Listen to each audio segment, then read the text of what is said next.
khu hai tiền này đã rải đi mua đồ cho tuần dần dần nó để cho nó cho tú cho nhá lỡ decorate That's perfect. mà cho khủng nó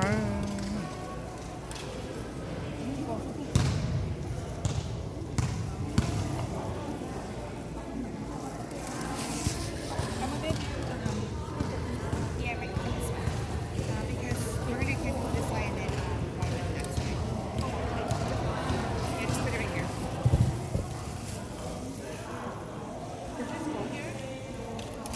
No, I think that's the other side. lúc đi nằm mạo tàu rồng hotel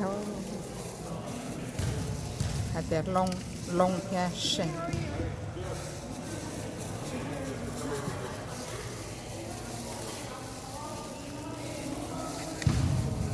Where are you guys? Like, Có sát không kì tốt lá hả? dạ ê à trên chỗ bắt xa này Mất thả. Cái phải hổ lớn à.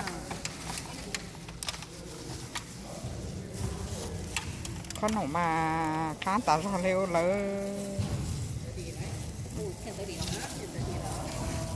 Oh yeah, we gotta go get ready, Sally.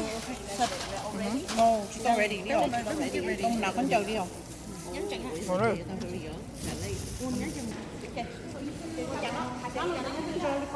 Nó phải nhớ to, có không? có tỏ à Tại vì nó chê bé tàu, bé lòng bỏ trong đây nó á.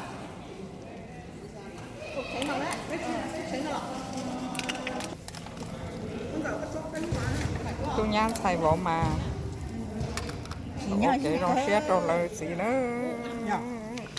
Nhớ nhở. dạ mà Nhớ chứ nhở. dạ cứ ôn nè tết chỉ chơi chơi lên nó sức tê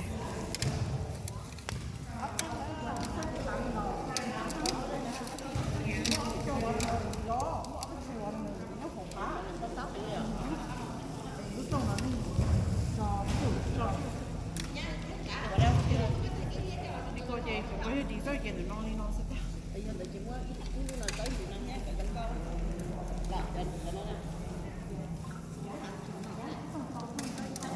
sạch tê tiếp tục mấy cả khèn ô vắt chút cho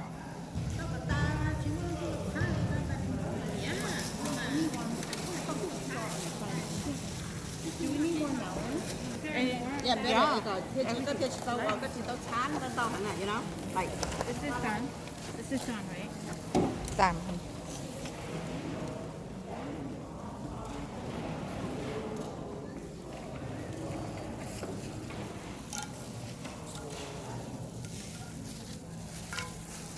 còn thì chỉ muốn tàu chỉ trả tiền nên tàu chán này cái tàu chán là tàu chỉ xí chấm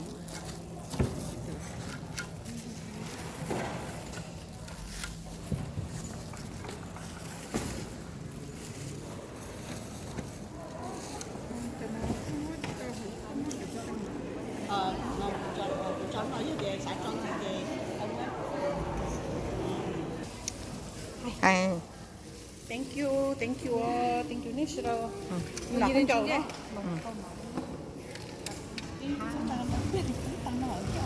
từng ăn cái nấm phượng Cái này than gì đâu. nó nhỏ mấy nhỏ Nói là lên thì cả cái gì.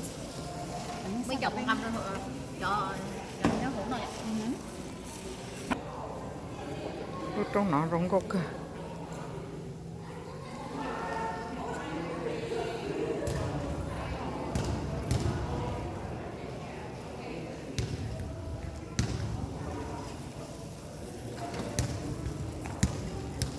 nó rất bố bền lại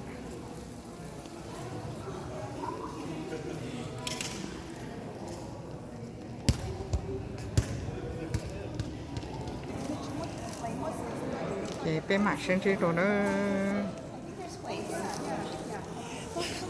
Let me go ask Sally.